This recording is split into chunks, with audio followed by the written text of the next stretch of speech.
तो आइए देखते हैं कुछ और मोस्ट इम्पॉर्टेंट वर्ड्स, उनके सिनोनिम और उनका हिंदी मीनिंग भी हम जानेंगे ट्रिक से।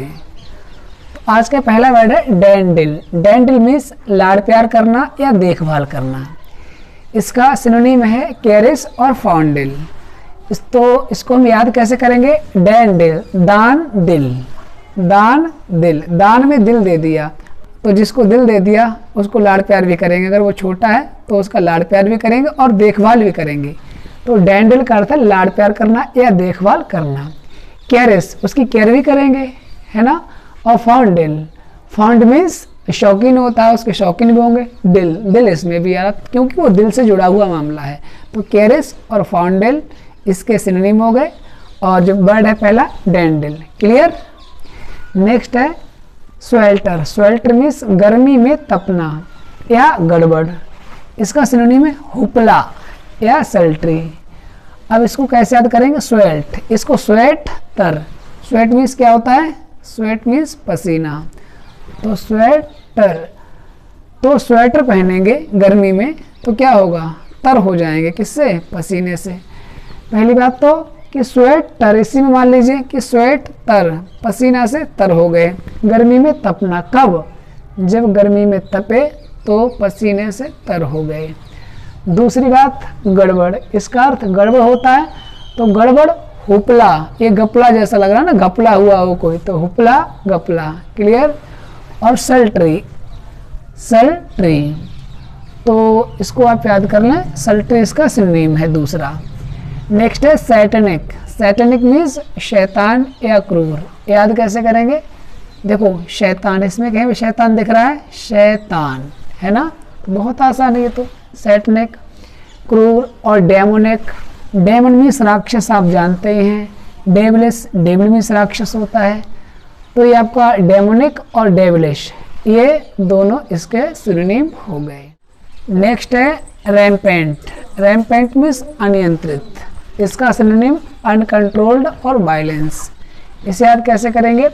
अब रैम्पेंट, राम पंत, राम ने पंत को बचा लिया।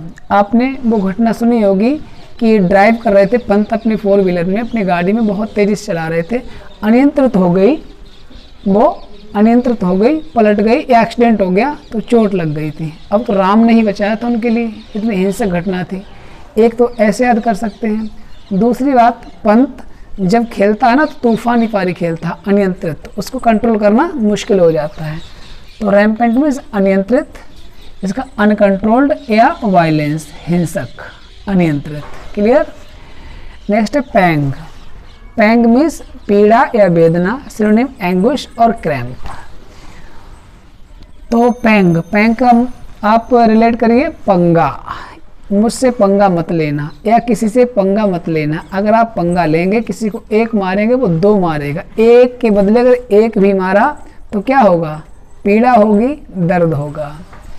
वेदना, एंगुश, एंग्री, वो एंग्री हो जाएगा, गुस्सा भी हो जाएगा। अगर आप किसी पंगा लेंगे, मार कुटाई होगी तो एंग्री हो जाएगा, गुस्सा हो जाएगा, तो क्या होगा? वो मारेगा तो दर्द होगा, पीड़ा होगी, क्रैम्प।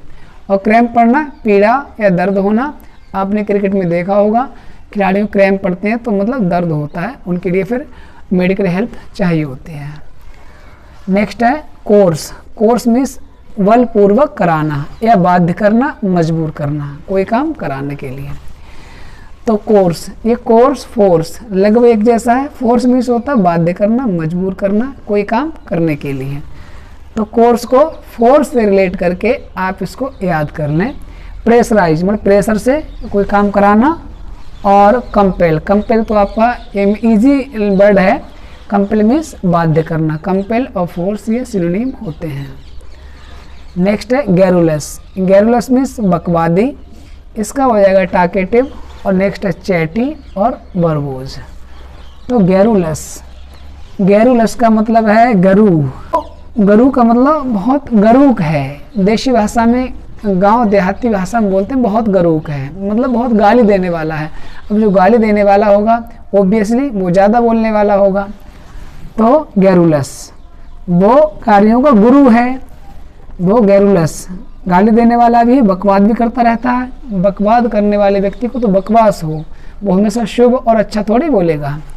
तो गैरुलस मीन्स बकवादी। टाकेटिव, टाक ये तो क्लियर है, चैट में से बात करना होता है, टाक में से बात करना होता है, ये तो याद रहेगा आपके लिए, इजी वर्ड है। Verbose, verb use.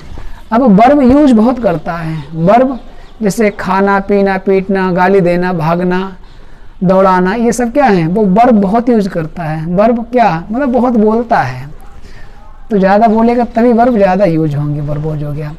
नेक्स्ट है परवेन्यू। परवेन्यू मीन्स नौदौलत या नया रईस। कहने का मतलब ऐसा व्यक्ति जो अभी जल्दी में ही रईस हुआ हो, जल्दी में उसको दौलत मिली हो, इसे कहते हैं अप स्टार्ट।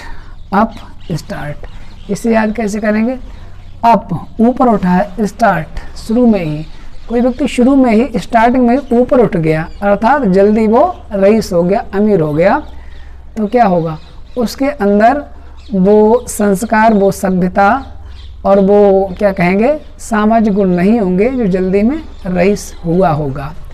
ऐसे व्यक्ति कहते हैं अपस्टार्ट या परवेन्यू। और नो व्यू भी होता है, नो व्यू। एक वर्ड और होता है स्नोब, SNOB, SNOB, स्नोब। तो ये सब क्या है, नौ दौलत के लिए हैं। और हाँ, इसको याद ऐसे कर लें, पर्व बेन्यू। पर्व आते ही बीनू नाम का जो बनिया था वो बन गया। पर्व आते ही, पर्व माने त्योहार, त्योहार में बनिए लोग जो होते हैं वो क्या कोई ना कोई अपना जो प्रोफेशन होता है, पेशा, ऐसे कोई क्रय विक्रय वाला काम शुरू कर देते हैं, तो वो तरक्की उनकी हो जाती है।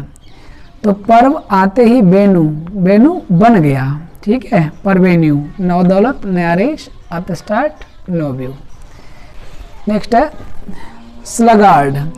अब स्लगार्ड को कैसे याद करोगे, स्लो गार्ड, स्लो गार्ड।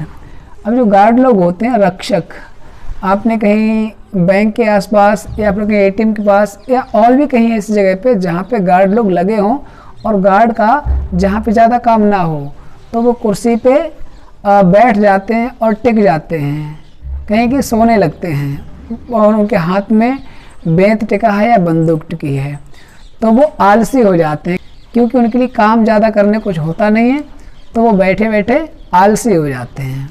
तो स्लो गार्ड, ठीक है, गार्ड कैसे हो गए, आलसी। और लेजी, लेजी में से आलसी जानते हैं, और स्लो इसमें भी है, स्लो इसमें भी है, तो इससे आप याद कर लें। स्लगिश, स्लगिश मीन्स आलसी। और लास्ट है रिप्लेट। रिप्लेट को कैसे कोरिलेट करेंगे, रिप्लेट, री दोबारा से, प्लेट दोबारा से, प्लेट और लाओ, और प्लेट लाओ, और प्लेट लाओ। जो व्यक्ति खा रहा है उसकी थाली में या प्लेट में बार बार एक प्लेट, दो प्लेट खाना दिया जा रहा है, वो बार बार खा रहा, तो उसका हिसाब किताब कैसा हो गया, भरपूर भोजन हो गया, वो तृप्त हो गया है, वो अघाया हुआ हो गया। फील्ड, फील्ड मीन्स भर गया, वेल स्टॉक्ड, स्टॉक उसका अच्छा खासा हो गया, अच्छे से भरा हुआ। तो स्टूडेंट्स, इस वीडियो में एक कुछ हमने 10 वर्ड्स लिए थे और उनके सिनोनिम भी, साथ ही हिंदी मीनिंग भी समझाया है। उम्मीद है आपके लिए ये वर्ड्स क्लियर हुए होंगे। तो ऐसे ही सीखते रहें, पढ़ते रहें, बढ़ते रहें, पाएं अपनी मंजिल। Thanks for watching.